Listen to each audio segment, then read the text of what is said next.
জানি আসবে আমার দিন, হবে সবকিছু। শাকিব খানের আজকে একটা নতুন ধামাকা চমক দিয়েছে, আপনারা সবাই কিন্তু অবগত রয়েছেন।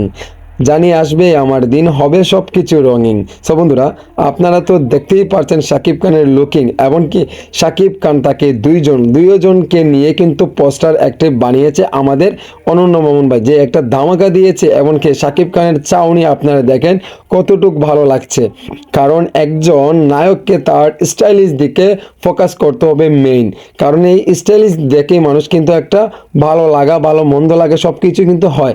এমনকি শাকিব খানকে একদম ইয়াং যুবকের মতো লাগছে। শাকিব খানের যে 45 বছর হয়েছে সেটা কিন্তু মনেই হচ্ছে না, একদম আমাদের বয়সের মতোই কিন্তু লাগছে শাকিব খানকে।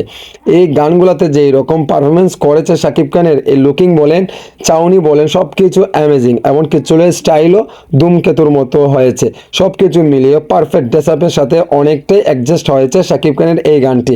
এমনকি শাকিব খানের এই তুফানের ধামাকাটা যখন আমাদের কাছে এসেছিল তখন থেকে কিন্তু ভাই রে ভাই, এই দেখেন শাকিব খান তাকে দুইজনের পোস্টার কিন্তু আমাদের পরিচালক অনন্য মামুন ভাই দিয়েছে। দুইজন শাকিব খানকে দুই রকম গেটআপে কিন্তু পোস্টার তৈরি করেছে আমাদের নির্মাতা রায়হান রাফি।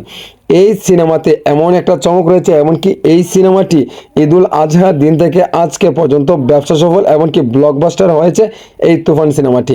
সারা দেশ জুড়ে কিন্তু এখন শাকিব খানের নাম আলোচনাতে রয়েছে, এমনকি শাকিব খানকে নিয়ে অনেকেই এখন রিসার্চ করছে, এটা কি রে ভাই, শাকিব খানের মতো যদি হতে পারতাম, শাকিব খানের মতো দুর্দান্ত অভিনয় যদি জানতাম, তাহলে আমাদের জীবনটা ধন্য হয়ে যেত। সো বন্ধুরা, ধন্য হতে হলে শাকিব খানের মতো পরিশ্রম করতে হবে। যাই হোক, সপ্তাহ পরে কিন্তু আপনাদের কাছে আসবে আমার দিন। এই গানটি কেমন লেগেছে তুফানের, আপনারা অবশ্যই কমেন্টে বলে যাবেন, এমনকি আপনাদের মহামূল্যবান মতামতটা জানতে চাই। ভালো থাকেন, সুস্থ থাকেন।